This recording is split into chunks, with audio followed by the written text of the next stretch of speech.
You know what's really funny, Vortex? I was just saying to myself that it smells so good. It smells like laundry. Why does it smell like laundry?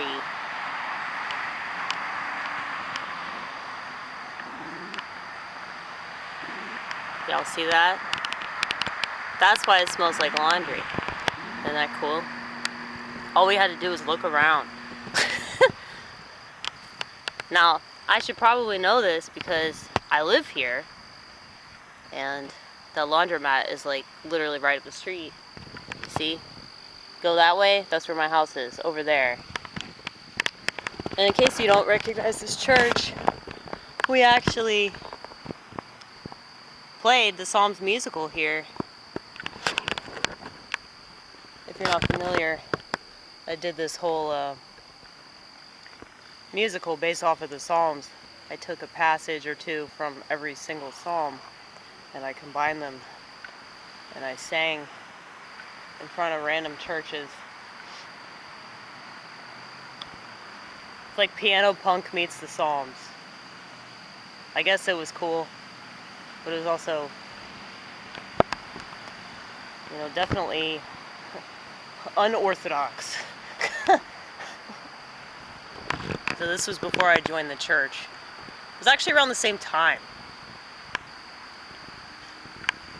But yeah, I definitely look crazy right now because I'm just lying in this parking lot. That's my bag of sushi that I bought.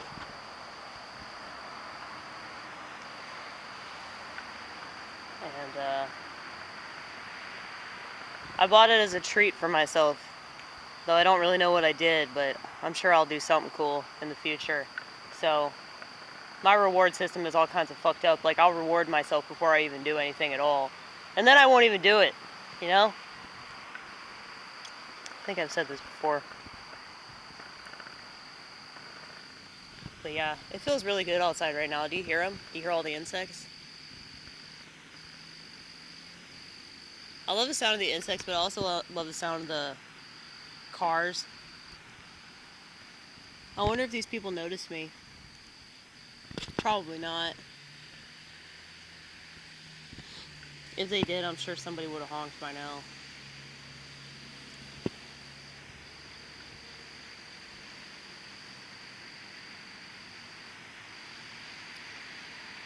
But yeah. I was thinking about how doing shit like this is like true freedom. You know? Just lying down in the middle of a parking lot. That's free, baby. That's free. But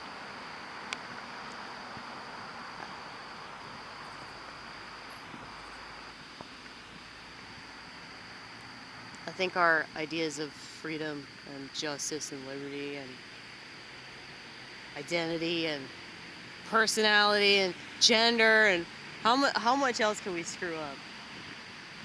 How much else about our existence can we get wrong? How much else about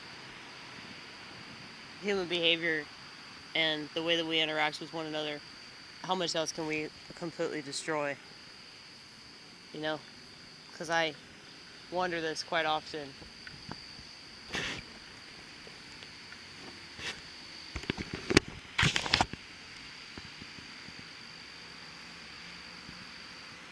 I think we have a ways to go, believe it or not. I think it's very possible for us to live this shitty or worse for the next several decades, maybe even centuries, you know? So, don't think that we've reached the limit because we keep lowering the bar, you know? Eventually it's going to be a level below sea level, you know? Below sea level. Beyond sea level.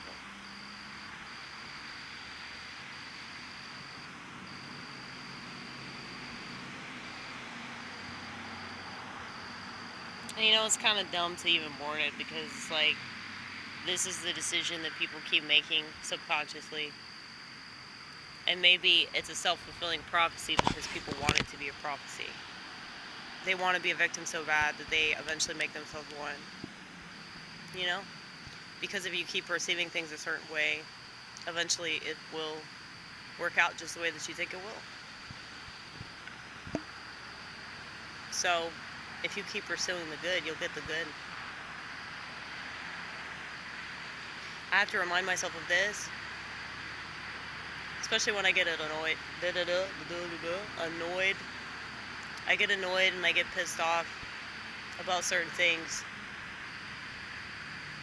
But if I keep fixating on it, then I'll ignore the good things that are around me. And so, I don't want to be totally misanthropic because if I'm hopeless, there's no point in existing. Like, I should kill myself if that's how I feel. You know?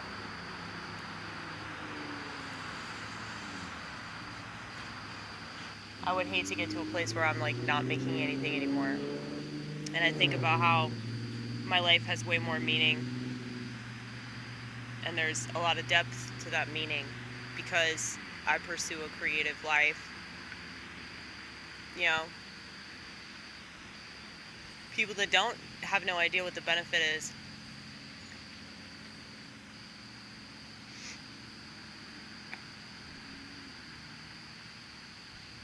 So, like, this friend of mine's pregnant. She's fucking huge. She should be giving birth in a couple weeks. And, like, I really want to go to the hospital, even though I hate hospitals. I hate the fact that she's doing that. But it's like, she's not unconventional, so she probably wants drugs, you know? But that's, like, such a huge process. And I don't know, I can't say, like, what I would do if I were pregnant. I would try to have, like, a home birth and all that, but it would definitely be a geriatric pregnancy, so that would be kind of risky. But I can't say what I would do because I haven't done that. I haven't put myself in this situation.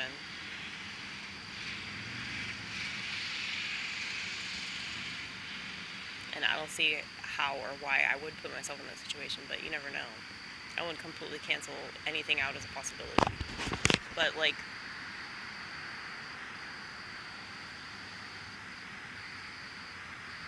just seeing my friend, it's like she's so beautiful.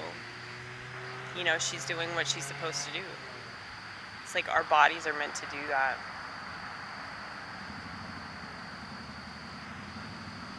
And so, I know if I'm supposed to do that, I'll do that. But I just haven't felt so compelled. You know?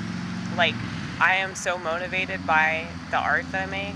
I'm so motivated by the sense of purpose that I get from talking about the things that I talk about that I think are really, really important, that aren't being talked about.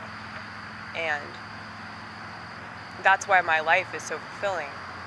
And I think that if women want to have a fulfilling life, if they're not going to conceive, they need to be making as many things as possible, because if they don't, they're just going to end up an alcoholic or something, you know?